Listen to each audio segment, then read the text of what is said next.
নমস্কার বন্ধুরা, দি knowledge house চ্যানেলে আপনাদের সবাইকে স্বাগত জানাই। আপনারা অনেকেই হয়তো কোচবিহারের রাজবাড়ি দেখেছেন, আবার এই রাজবাড়ির ইতিহাসও জানেন। যদি না জানেন তবে এই চ্যানেলেই ভিডিওটি রয়েছে, লিংক ডেসক্রিপশন বক্সে আছে, অবশ্যই দেখবেন। তবে আজ আমরা কথা বলবো জলপাইগুড়ির রাজবাড়ি নিয়ে। কি আছে এই জলপাইগুড়ি রাজবাড়ির ইতিহাস? উত্তরবঙ্গের প্রাচীন ঐতিহ্যমণ্ডিত স্থানগুলির মধ্যে একটি হল জলপাইগুড়ি রাজবাড়ি। জলপাইগুড়ির এই রাজবাড়ি বৈকুণ্ঠপুর রাজের অধীনে ছিল। রাজবাড়ির শেষ রাজা ছিলেন প্রসন্নদেব রায়কত। তিনি একসময় রাজ্যের মন্ত্রীও ছিলেন। কিন্তু রাজবাড়ির ভিতরে কি আছে তা নিয়ে কৌতূহল রয়েছে পর্যটকদের। রাজবাড়ির ভিতরে সাধারণের প্রবেশ নিষেধ।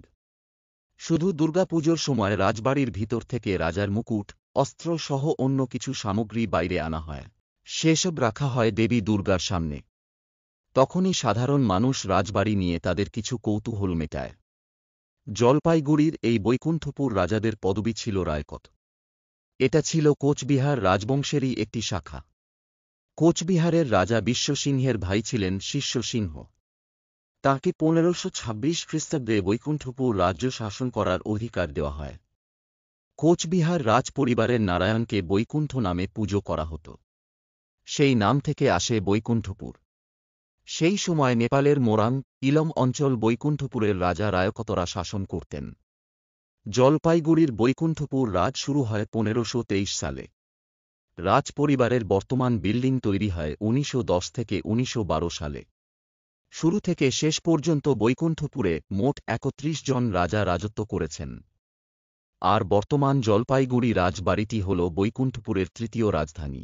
প্রথম রাজধানী ছিল সন্ন্যাসী কাটা। দ্বিতীয় রাজধানী বোদাগঞ্জ। রাজবাড়ি ও দিঘির পাশে কালী মন্দির, মনসা মন্দির, শিব মন্দির আছে। শেষ রাজার একমাত্র মেয়ে প্রতিমা দেবীর 2 ছেলে বর্তমান। তাঁদের একজন সৌম্য বসু, তিনি সেখানে এখন থাকেন।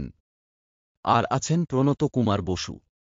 একদল ইতিহাসবিদ বলছেন 1890 সালে জলপাইগুড়িতে রাজবাড়ি তৈরি হয়। আর জলপাইগুড়ির সিংহদুয়ার তৈরি হয় 1911 সালে। ইংরেজদের রাজার অভিষেক ঘিরে তৈরি হয় সিংহদুয়ার। রাজা পঞ্চম জর্জের সময় দিল্লিতে 3টি দরবার বসেছিল। আর সেই দরবার বসানোর সময় তৈরি জলপাইগুড়ির সিংহদুয়ার। কোচবিহারের মহারাজা দিল্লিতে 13টি তোপধ্বনি পেলেও জলপাইগুড়ির বৈকুণ্ঠপুরের রাজার সেই গুরুত্ব ছিল না ইংরেজদের কাছে। এমনকি রাজাকে অস্ত্র রাখারও অনুমতি দেওয়া হয়নি। অথচ কোচবিহারের রাজা রাজন্য ভাতা পেতেন। জলপাইগুড়ির রাজা তাদের ধর্মীয় রীতিনীতি মেনে চলার জন্য রাজবাড়ির পাশেই দিঘি তৈরি করেন। আজও সেই দিঘি রয়েছে।